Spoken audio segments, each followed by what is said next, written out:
Hannah from Glasgow Sling Library, and today I'll be showing you how to use baby box wrap. Now, this wrap is quite a long piece of fabric, so it can be a bit intimidating to use at first. So today I'm going to be showing you how to use it, how to adjust it to suit the size of your baby and fit your body perfectly, and how to make sure it's safe. So firstly, what we're going to do is we're going to find the middle marker. Now, those of you with a newer baby box wrap will have a label in the middle, just like this one. If you have an older wrap, then if you just fold it in half, you should be able to find the middle. I'm going to start by putting the middle on my chest, and I can use my chin or even my teeth to hold it in place while I wrap around myself. So I'm going to pull out some fabric, hold it on my chin and pass it to my other hand behind my back.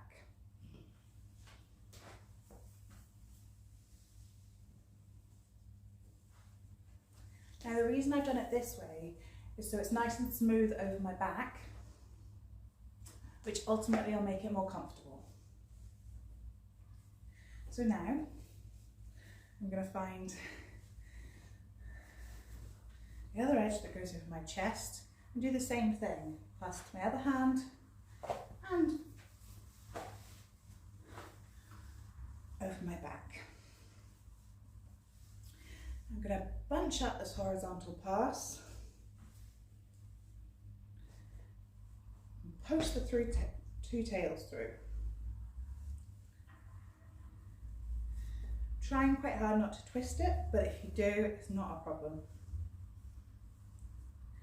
I'm going to cross these over, go behind my back, and now you can either tie at the back or you can bring them back round and tie at the front, whatever suits you better. It's important that you tie with a double knot to make it secure.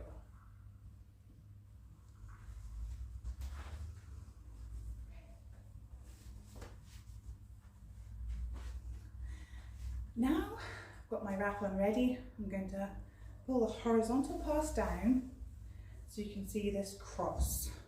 And the cross is where your baby's going to sit. Now, the way I'm going to show you, you want baby's legs to come out here and their bum to be on the cross, so they can't fall out. So we've got these two diagonal passes and the horizontal one with the label. So I'm using a newborn doll today. It's quite a good idea to practice with the doll, a teddy bear, or even a cushion to start with, just to give you an idea and build a bit of confidence before you try with your baby. Now, I'm going to hold baby in the burp position and just take my time. If baby's upset and needs a little moment to settle, you just can walk around. There's no rush for this. So to get baby's legs in, I'm actually going to put my hand underneath the shoulder pass and feed the leg through. Swapping sides, do the same on the other side. Baby's sitting on that cross. Now, the sling is just a way to hold baby in position on your chest. So this is the time to figure out what height you want your baby and what's safe. Really ideally, you want them on the hard part of your chest for safety, and make sure you can see them clearly. So this baby's in the right position for me. And now I am going to lift up this horizontal pass. And now this is the trick we're going to show you to make sure this is going to be the right size for you. Because if you look, there's a little bit of slack in here. And if I finished off wrapping my baby and started walking around with this slack, baby would get lower, it would start pulling on my shoulders, and ultimately it could be unsafe. So to tighten it, I've pulled up this third layer, keeping one hand on baby at all times. I'm actually going to tighten around baby by pulling the fabric at my shoulder, and I'm going to pull up and forward. And all this fabric, all the slack comes through. Now I can use my chin to hold it if I want, and swap hands and pull the slack through between the legs. Even if I don't use my chin, the slack will still be there. Do that on one side and then the other side.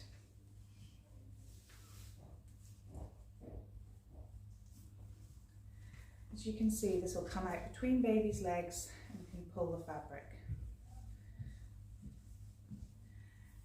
Now the slack is going around to the knot, but it's important not to touch the knot until we've got baby secure with all 3 layers on them.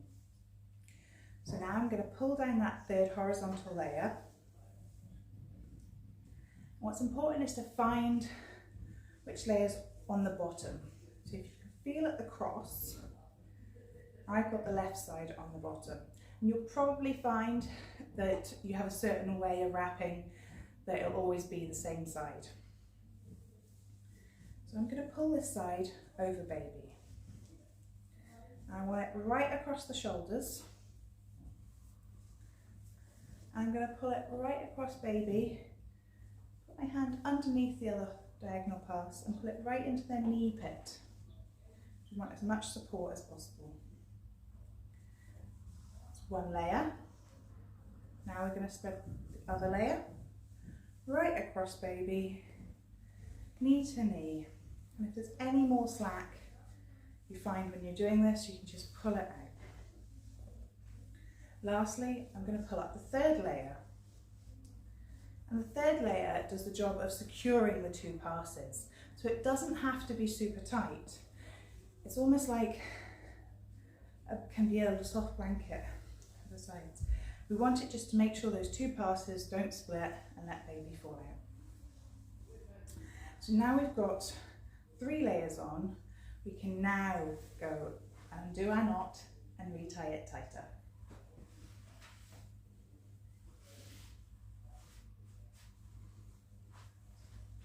You can tie the knot wherever is comfortable for you. It could be at the front or the side.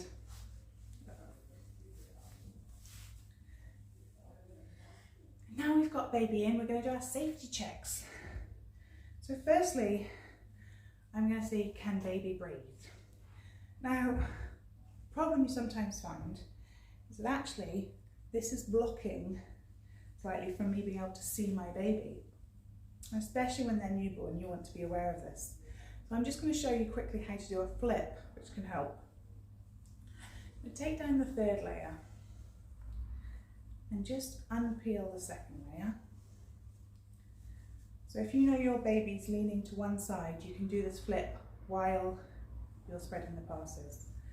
And to flip, I'm going to put my hand inside, reach the outer edge and pull in. So I'm twisting the fabric here. It's important to make sure it's nice and spread out on your shoulder first, so the flip doesn't travel up over your shoulder. So I'm doing a wee twist there, and I'm pulling it right across baby. The twist will be right down here. Just across baby's back. Now I can pull up that 3rd layer again. And as you can see, this creates a nice window so I can see baby, and as they get older, they can see a bit more about the world. So now I'm back to my safety checks. Firstly, can I see baby? Yes. Secondly, are their hands free? So this has a couple of reasons.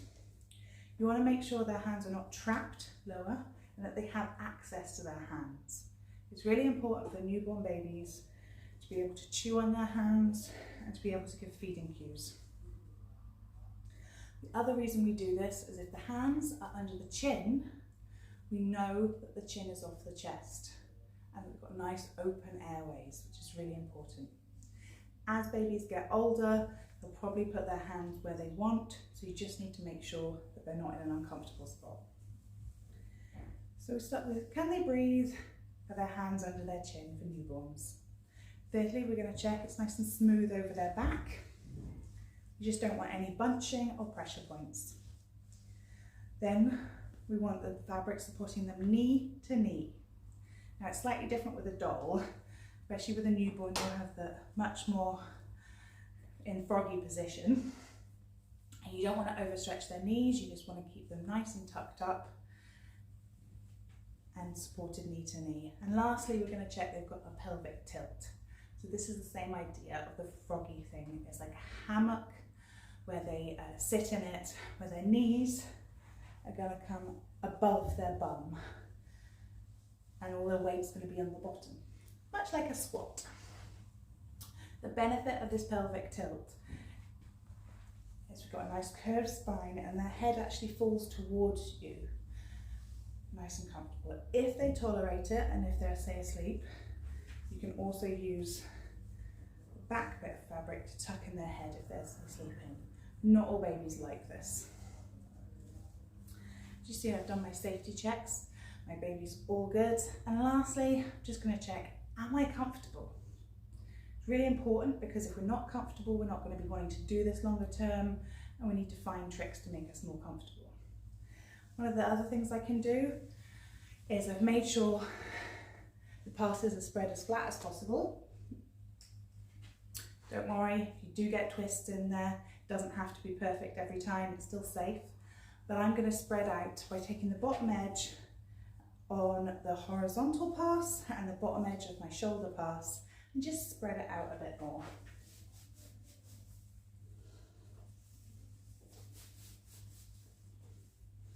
There we go. Now, to get out of the sling, it's very important that you do it the way you got in. So we're actually going to unwrap baby. If you do try to undo the knot, the way that it's tied, you're more likely to get yourself in a guddle and get stuck. So I describe it as unwrapping a present. You need to unwrap, just undoing the steps that we've done, and lift baby out. So we want to lift baby out before we undo the knot. Now, if you'd like to learn more about breastfeeding in the sling or bottle feeding, we're able to give that guidance during our consultations and workshops. I hope this video has been helpful to you. If you want any more advice, please send us a message at Glasgow Sling Library, and thank you for watching.